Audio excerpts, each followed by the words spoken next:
आइए laws of motion का एक और important term frame of reference के बारे में हम लोग बात करते हैं। फ्रेम ऑफ रेफरेंस दो तरह की है, एक है इनर्शियल फ्रेम ऑफ रेफरेंस और दूसरा है non inertial frame of reference. ये आपको 11-12 के लेवल में तो कम, लेकिन कंपटीशन में या फिर फिजिक्स के कॉन्सेप्ट में इसका बहुत ज्यादा योगदान रहा है और इसको अच्छे से आप समझ लो। पहली तो बात है कि फ्रेम ऑफ रेफरेंस क्या है। तो बोलता है कि frame of reference is that system with respect to which position of any object is described or motion of any object is described. That is the frame of reference. ये दो तरह का हो सकता है।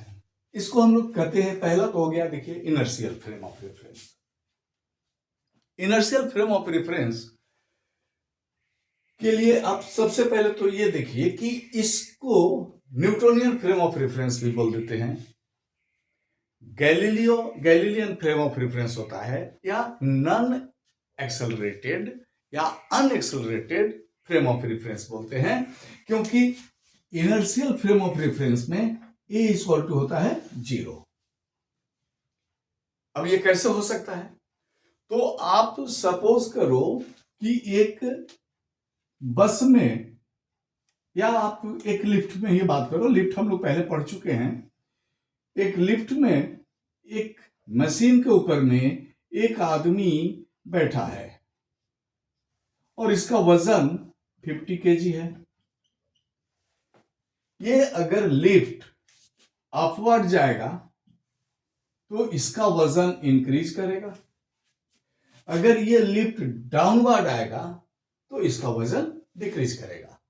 और ये बता भी रहा है कि मैं अपवर्ड जा रहा हूं with accelerated motion. Constant velocity में तो कुछ भी नहीं होगा, जैसा वैसे रहेगा।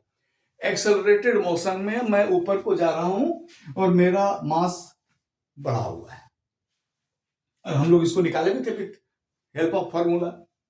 लेकिन ध्यान दीजिए, हम लोग कहां थे जिस वक्त हम लोग इसका स्टडी कर रहे थे? उस वक्त हम लोग इस जगह में कहीं खड़े रहे होंगे ना।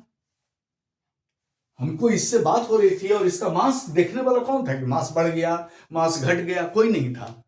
हम इसके बाहर खड़े थे। ये आदमी खुद बता रहा था और इस आदमी का एक्सेलरेशन हमारे रेस्पेक्ट में था, तभी तो हम बता रहे हैं कि इसका लिफ्ट का एक्सेलरेशन है in upward direction with respect to surrounding.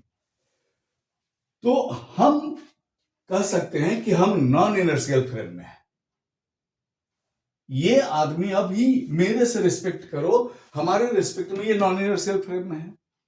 हम अगर देख रहे हैं तो ये नॉन इनर्शियल फ्रेम में है। अब हमको उसके बात पे विश्वास नहीं हो रहा है। अब सपोज करो हमको लग रहा है कि ये आदमी झूठ बोल रहा है, ऐसा नहीं होता होगा कि मास 50 किलो से 52 केजी बताएगा। तो हम बोले कि रुको मैं भी आता हूं, और हम जाके इसके लिफ्ट के बगल में खड़े हो गए देखने के लिए कि इसका लिफ्ट में मास है कि नहीं है। अब बताइए, जो हम लोग इसके पहले बात किए थे, याद कीजिए, mg प्लस ma, ये हमारा जो आया था वेट, यहां खड़े थे तो इसने बताया था, हम लोग सॉल्व भी किए थे कि अब बढ़ जा रहे हैं तो जितना एक्सेलरेशन होगा उतना बढ़ जा रहा है। लेकिन ये जब इसी जगह में खड़े हो गया तो इसके कंपेयर में अब इन दोनों का एक्सेलरेशन क्या है? 0, क्योंकि जिस एक्सेलरेशन से ये जा रहा है उसी एक्सेलरेशन से ये भी जा रहा है ऊपर। दोनों का अगर रिलेटिव एक्सेलरेशन की बात करें with respect to each other तो 0। तो इसका मतलब है कि क्या हो जाएगा? Weight is equal to mg plus m into a, 0। यानी कि वेट इस बार क्या हो जाएगा? mg, यानी कि अपरेंट वेट और ट्रू वेट तो बराबर आ रहा है। लेकिन इस बार भी इसको दिख रहा है, कितना दिख रहा है? mg plus ma। तो भाई इसमें एक्सेलरेशन कहां से आया? ये तो बाद में हम लोग बात करेंगे। तो इस कंडीशन में बोलते हैं जब इसका इसके रिस्पेक्ट में 0 है तो ये दोनों किस फ्रेम में हो गया? इनर्शियल फ्रेम में हो गया। इनर्शियल फ्रेम में a इक्वल टू 0 होता है, और ये जो बाहर खड़े हैं उसके रिस्पेक्ट में ये क्या था? नॉन इनर्शियल फ्रेम में था। नॉन इनर्शियल फ्रेम में एक्सेलरेशन होता है और उसको सिंपल हम लोग सॉल्व कर सकते हैं। यहां तक समझ में आ गई होगी कि इनर्शियल फ्रेम और नॉन इनर्शियल फ्रेम क्या होता है। अगर आप किसी एक झूले पे बैठ जाओ और इस झूले के अंदर में आप और आपके दोस्त बैठे हुए हैं, इन दोनों को अगर हम कंपेयर करें तो ये एक दूसरे से कंपेयर करने पर इनर्शियल फ्रेम में है। लेकिन अगर हम बाहर से इनको झूलते हुए देख रहे हैं ना, तो हम हमारे रिस्पेक्ट में ये नॉन इनर्शियल फ्रेम में है। इस बात को आप ध्यान दीजिए। अब बात आती है कि भाई जब इनर्शियल फ्रेम और नॉन इनर्शियल फ्रेम में जाते हैं और एक्सेलरेशन का अंतर होता है, तो ये तो अब इन्वॉल्व ही नहीं हो रहा है इनर्शियल फ्रेम में। तो इस जगह पे इसका मास क्या होगा या इसका वेट कैसे हम करेक्ट करें, कैसे सही निकलेगा? तो एक आप याद रखिए, इसका एक अलग फंडा है, उसको बोलते हैं हम लोग स्यूडो फोर्स।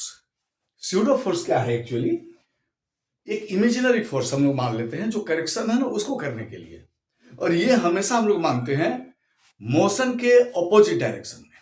जैसे ये अगर अपवर्ड जा रहा है तो स्यूडो फोर्स डाउनवर्ड काम करेगा, और that pseudo force is m into a. इसीलिए डाउनवर्ड में वेट भी था तो वेट के साथ ये जुट गया और एपरेंट वेट बढ़ गया। ये स्यूडो फोर्स मैनेज करता है, जहां पर हम लोग बात करते हैं इनर्शियल फ्रेम का। और नॉन इनर्शियल फ्रेम में तो कोई टेंशन ही नहीं है, वो तो हम लोग सिंपल लॉ से उसको सॉल्व करते हैं। तो एक बार इसको आप अच्छे से देख लो, समझ लो, लाइक करो, कमेंट करो, सपोर्ट करो। Thank you.